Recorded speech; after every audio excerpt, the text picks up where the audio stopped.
Hey guys, and welcome back to Bedtime Crime. We are continuing our family series today, and today's case is a doozy of a case. I think most people, even people that aren't active in the true crime space, have heard of this case, and that is the case of Chris and Shanann Watts.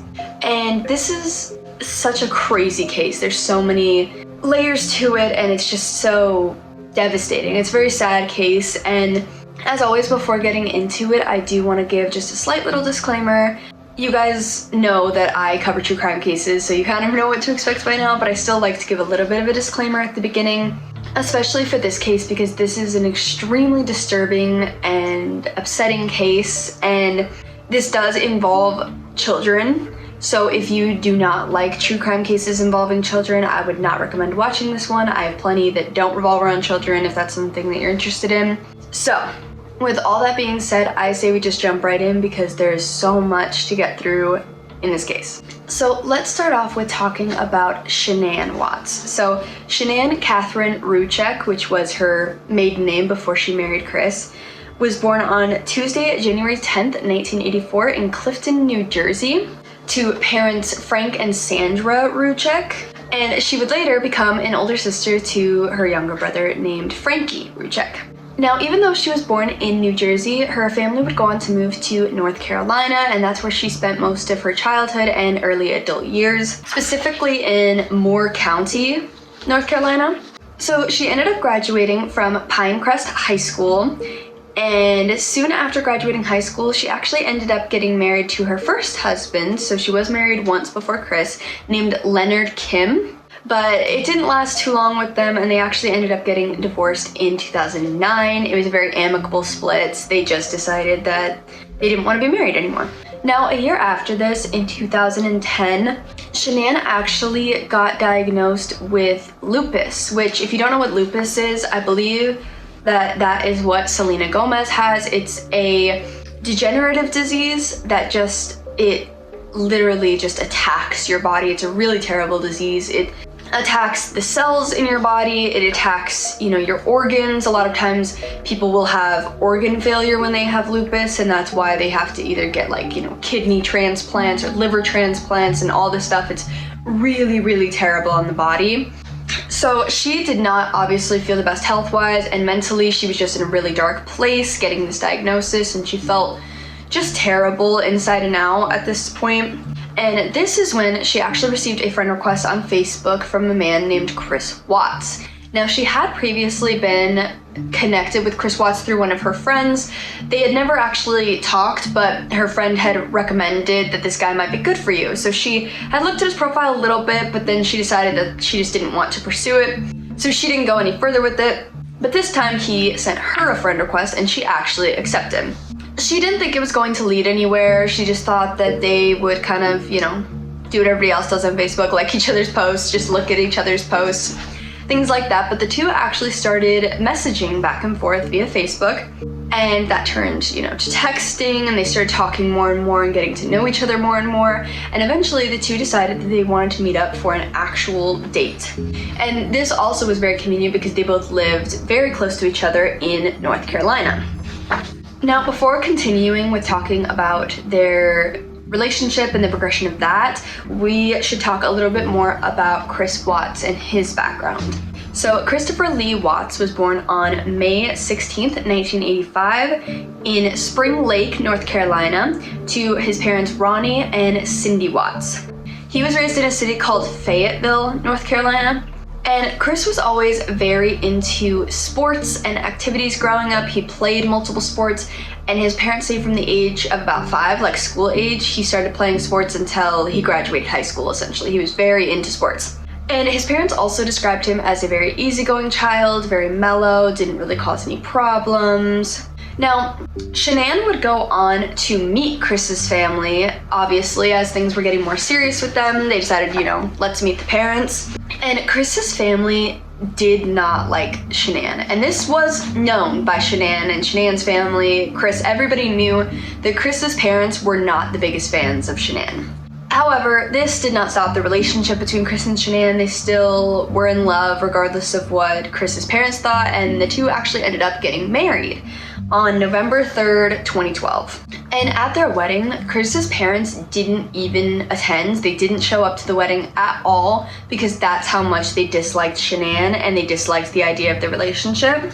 And throughout the course of their relationship, Shanann and Chris actually ended up visiting Colorado at one point, and they really liked Colorado, and they loved the scenery, the vibe of a specific city in Colorado called Frederick. Now, this town is extremely small. It only has a population of about 8,700 people, and Shanann and Chris actually really liked this about the city, and even though it was on the other end of the country, they decided that they wanted to move here to start a family. They really wanted to have children together and just live sort of, you know, this domestic dream life in Colorado. Specifically, they wanted to live in Frederick.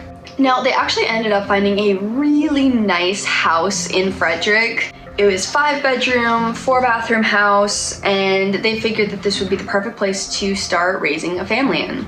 Now, after they had moved to Colorado, they actually were already expecting their first child, and Shanann ended up giving birth on December 17th, 2013, and it was a daughter who they named Bella Marie Watts.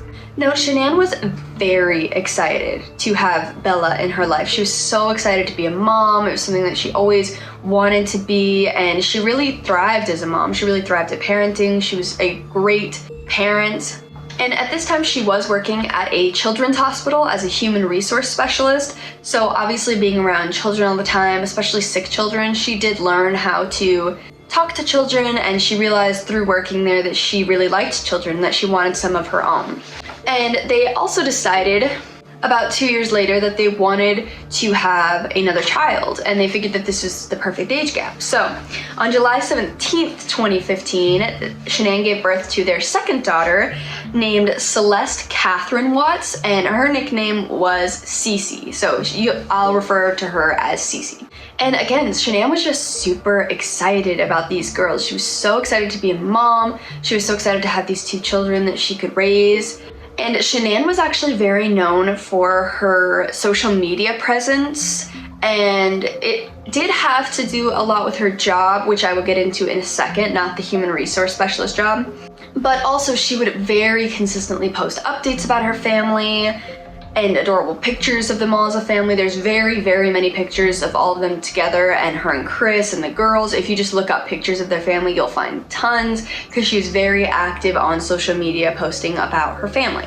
Now, tensions started to rise once again between Shanann and Chris's family, specifically after Cindy, Chris's mom. Shanann ended up finding out that she had given Cece ice cream that had peanuts in it. Now, Cece was allergic to peanuts. It wasn't like, you know, she was just worried about choking or anything, which is a hazard when they're that young anyways, but she was literally allergic to peanuts. And Shanann was really starting to feel like Chris was being a little complicit when it came to his parents, and by not saying anything to his mom about these types of behaviors, that he was almost endorsing what she did and supporting what she did. So she really went off on Chris about this, which I think is understandable, honestly. I would be really mad if somebody gave my daughter something that she was allergic to. That's awful. Now, in 2016, Shanann left her job at the children's hospital, which I briefly mentioned earlier, and instead she decided to join a health and wellness company called Level, which it's like L-E-V-E-L. And this was an MLM business, which if you're not familiar with MLMs, MLM stands for multi-level marketing business. And this is basically where the people on the bottom sell the products, and you want to move up within the MLM business. That's why it's called multi-level, because you want to move up past just selling the products. So you want to get people to work for you, selling the products underneath you, and then you start moving up, and that's how you start to make more money in it. Some people are really successful with them. Some people kind of fail at them. Most people, I feel like, kind of fail out of them. However, she was pretty good at this, and she would specifically market this one product called Thrive, which was a wellness supplement. And she used her social media following and, you know, the way she would post on social media to market this product. Now in 2018, Shanann actually got pregnant once again, this time with a son who they planned on naming Nico. He was due for January 31st, 2019. And on June 11th of 2018, she actually posted a reveal video to her Facebook page where she was going to be sharing the news with her husband, Chris, that she was pregnant with their third child. She wore a shirt that said, "Oops, we did it again," as kind of like, you know, a little joke just to show him. And when watching the video, you can see that Chris, first of all, when he first walks in, he almost looks horrified. Like his reaction looks like scared that she's filming, which is weird. But then when he sees the shirt, he kind of just says, "That's awesome." I don't know, the reaction is weird. I can't really judge people just based off their social media reactions, but I'll play his reaction for you right now and you guys tell me what you think, because I think that his reaction's a little weird and people have speculated online. So let me know what you guys think.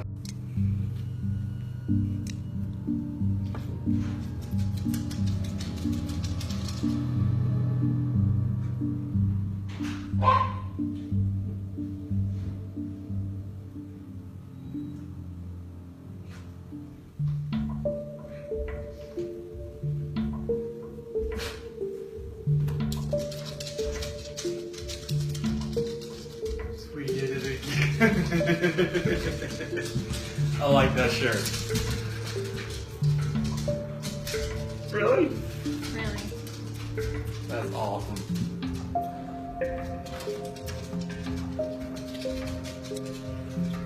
So pink means... That's just the test. I know. They just said the pink is going to be girls. I don't know. Just the test. That's awesome. Now, that summer of 2018 was actually a really bad time for Shanann and Chris. Although they hadn't ever really had too many marital problems, aside from, you know, every couple argues, every couple has, you know, moments in their relationship that they have to get through together. Besides those usual things, they never really had any big defining moments in their marriage that were times of struggle. However, they were starting to have some issues that were becoming pretty big, and nobody really, their friends, their family, knew that this was happening, because on the outside, the couple seemed so happy. The little girls were always smiling, you know, they were welcoming their third child. Shanann was always posting all of these things on social media about how happy the family was and how cute they were. And it really just is like one of those things of you never know what's happening behind closed doors, because if you only had their social media to go off of and you saw this family, you would have thought that they were perfectly happy, that they seemed really happy together. Now, on August 7th of that year, Shanann did text her friend about some of the problems that she and Chris were experiencing. I'll display the texts while I'm reading them right now, just so that you can see them as well. And she said, "He has changed. I don't know who he is. He hasn't touched me all week, kissed me, talked to me, except for when I'm trying to figure out what is wrong. We've never had a problem like this in our relationship. I just want to cry." And Shanann had texted her friend this a week after she had returned with the girls, Bella and Cece, from actually a really long 5-week vacation that the three of them ended up taking to North Carolina to, you know, visit some family. That's obviously where Shanann is from. And Chris did not go on this trip. I couldn't really find too much information about why. I assume it was because he had to work, and obviously Shanann's job has a lot more freedom in terms of she can pretty much work from anywhere, but he worked for a petroleum company and, you know, an oil rig and petroleum company, so he had to be on site to work, so he couldn't really take like 5 weeks off. And it's believed that Shanann was really the main one trying to make the relationship work and trying to work through their problems. They had planned a couples getaway to Aspen, and she was actively like searching for couples counselors in the area, clearly trying to get back that spark and trying to work through their problems that they had.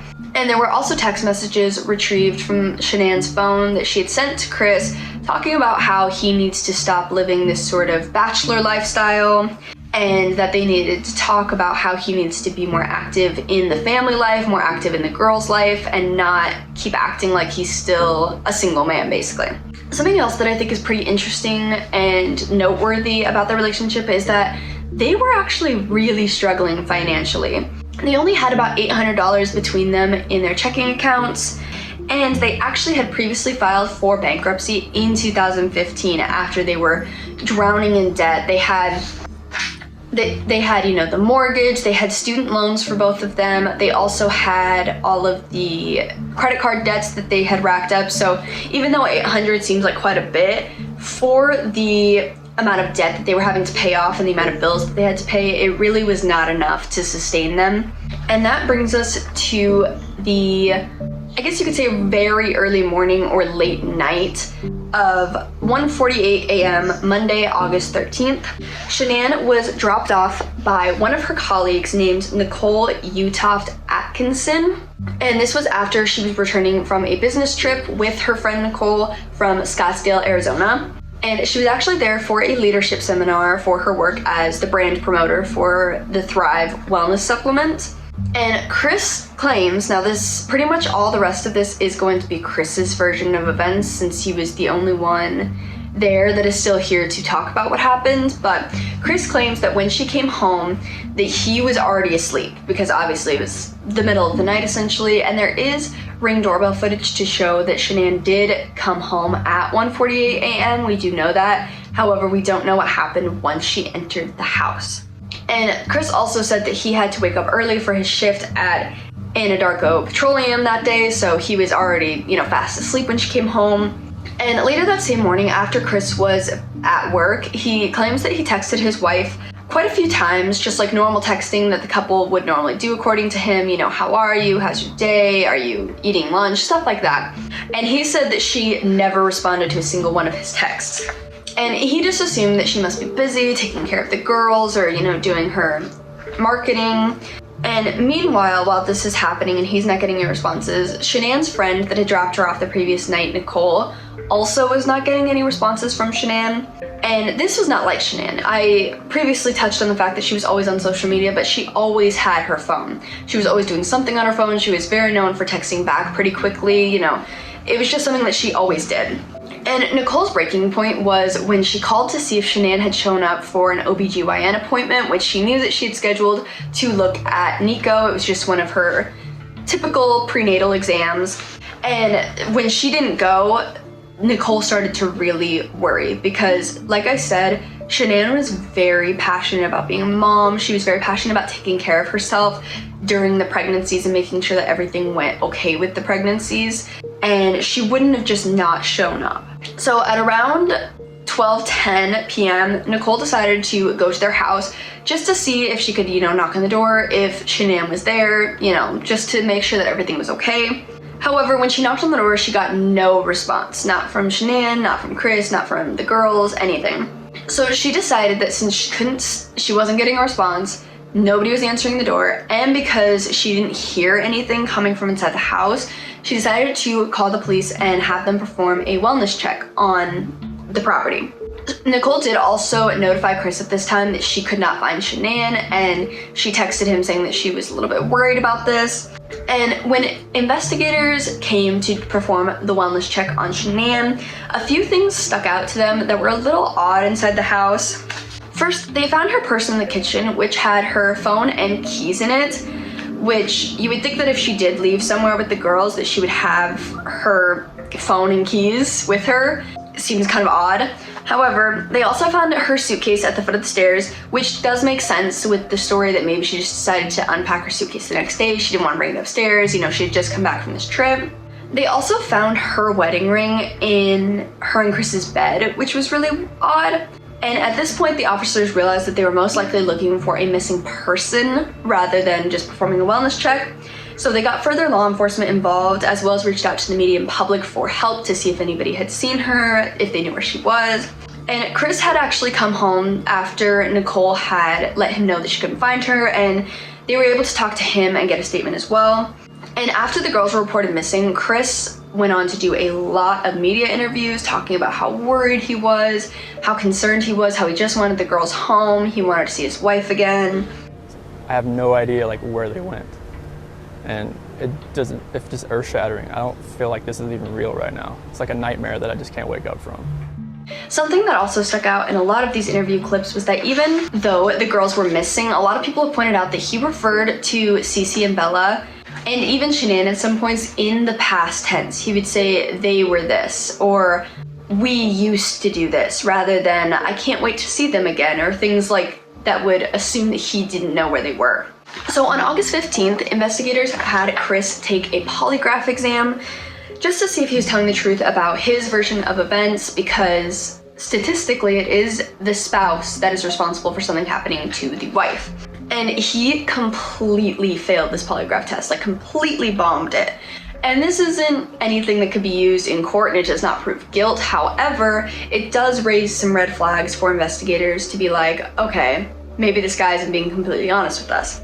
So they started to become more and more suspicious of Chris and his story, not only with just the way that he was acting super strange, but he also wasn't even the one to report that the girls were missing or that his wife was missing. It was Nicole that did it. Now, investigators were able to not only look at the Watts doorbell footage, which showed that Shanann had come home at 1:48 a.m. but never left again. Same with the girls, but they had never been seen exiting.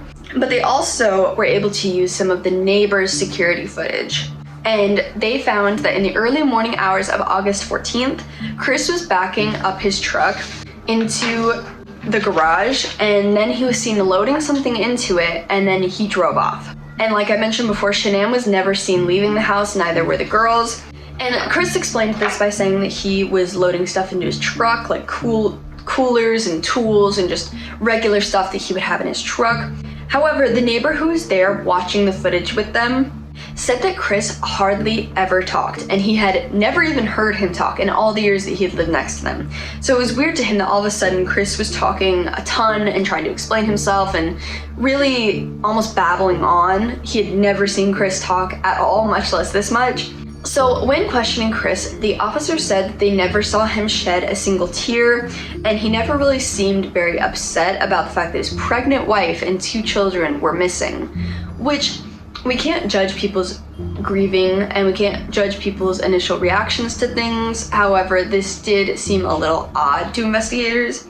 Now, Chris promised that he was going to tell the truth to investigators, but only after he got to talk to his father first. So when he was in the interrogation room, he said, I will tell you guys everything, but I want to talk to my father first. So the investigators allowed this, figuring that he was going to spill the beans to them pretty soon. So they allowed his father to come in, and obviously, I don't know if they forgot about this, but those rooms are always being videotaped. So everything that he said to his father is caught on video. And in this video footage, it showed Chris confessing to Shanann's murder. She heard him, yeah. And then well, no, that's not her. You're her. Did they leave after that for a long time? So obviously, after he confesses to Shanann's murder, they do still need some evidence. Even though a confession is kind of a slam dunk, they still do need other evidence to show. They also do need to find a body to see how she died. So on August 16th, they ended up finding Shanann's remains on the property of Anadarko Petroleum Corporation, which was the oil and petroleum company that I talked about Chris working at. And she was 15 weeks pregnant at the time that she was found.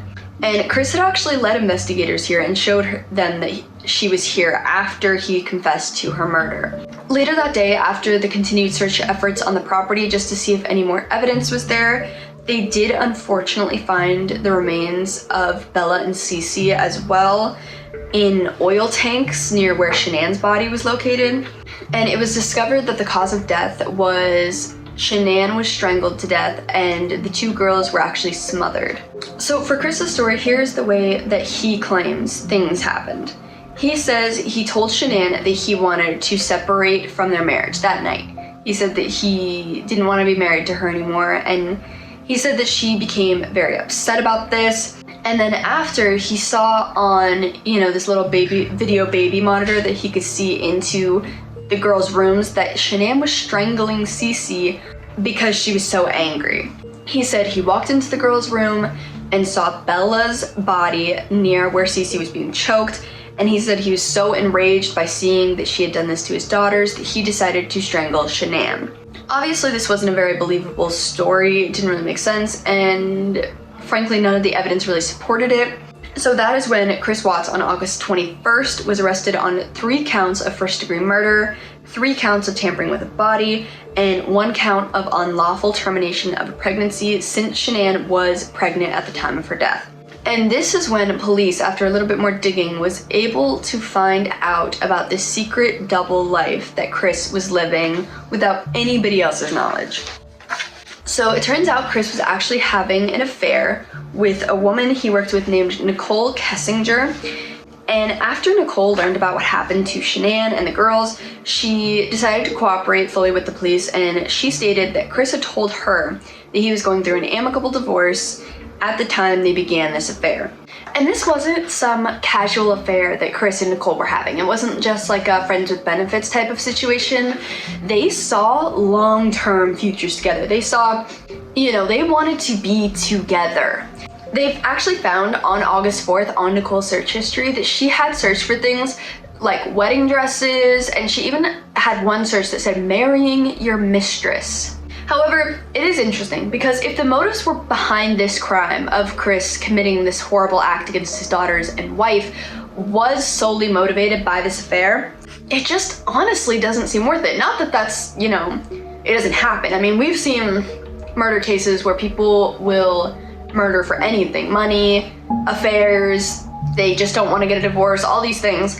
However, Nicole said that they had only started seriously dating in late June, which means it had only been about a month, even less, a little bit less than a month since they started dating, and they were already talking about long-term futures, wedding dress shopping, and he was willing to throw away everything with his family, not only just with his family, but think about himself. Wouldn't you not want to throw away your life? You're gonna get caught. You're gonna get caught. So I just don't understand that for a month-long affair. Now, not only was he having a long-term affair with Nicole, but he had previously cheated on Shanann before with a woman named Amanda McMahon, who he had matched with on Tinder previously. And she said that he had also told her that he was divorced.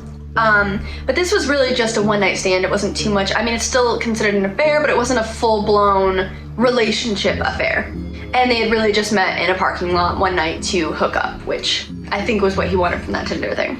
There's also speculation, this is not confirmed, from a man named Trent Bolt who claimed that he had a 10-month-long relationship with Chris. And Trent's mom actually also corroborates this story, and she says that she saw Chris before the crimes were committed. She had seen him with Trent. However, this is merely speculation. It's kind of hearsay, he said, she said, because Trent says that this happened. However, when Chris was approached about it and asked about it, he stated that he has never once been with a man, that he's not interested in men, and that would have never happened. So once it was sort of obvious that Chris was not going to get away with this, I mean, there was so much evidence against him at this point. On November 6, 2018, he actually did plead guilty to the murders in exchange for him being spared the death penalty. So he agreed to this plea deal so he wouldn't have to face the death penalty. And what's crazy about this confession is that even despite all of the evidence and Chris himself admitting that he did do this, Chris's mother and father still believe that he did not commit these crimes. And they claim that they think that the confessions were coerced and that he did it so that he wouldn't get in trouble, but that he didn't actually do it.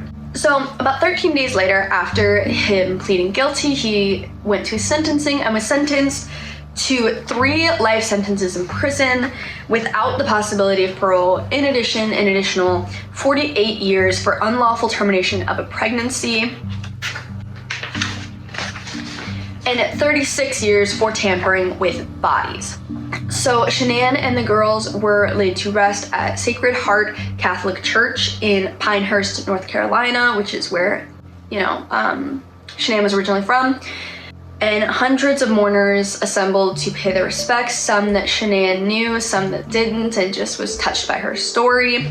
And Shanann's whole family spoke at this service. However, Shanann's brother said that Chris was a heartless psychopath who stole his whole world. Frankie and Shanann were very close as siblings can be, and he was devastated by the loss of his sister. Now, on March 7th, 2019, once it was obvious that Chris was never going to get out regardless of jail, he decided to give a full videotaped confession of how everything went down that day, and he admitted to everything. And that's how we know a majority of the details that we do know today is from his confession.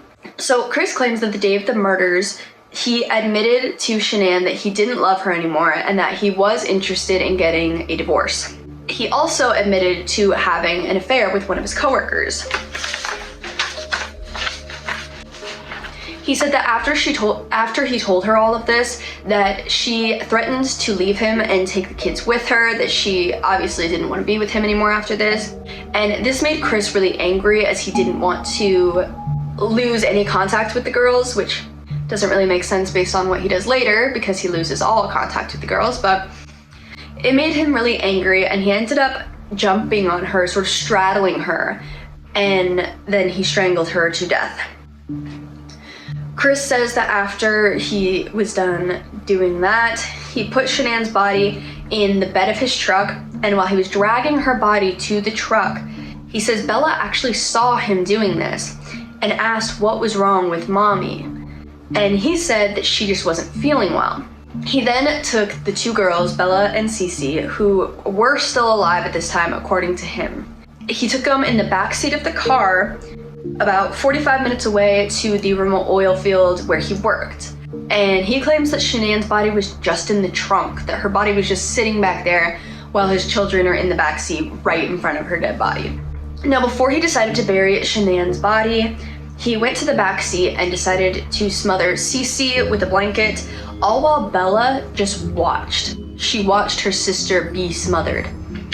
He threw Cece's body into one of the oil rigs and then returned with the intention to smother Bella.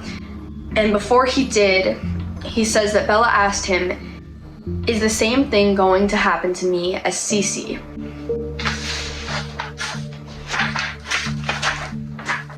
And this is absolutely sickening, but he says Bella's last words were, "Daddy, no," as she was begging for her life as he is smothering her.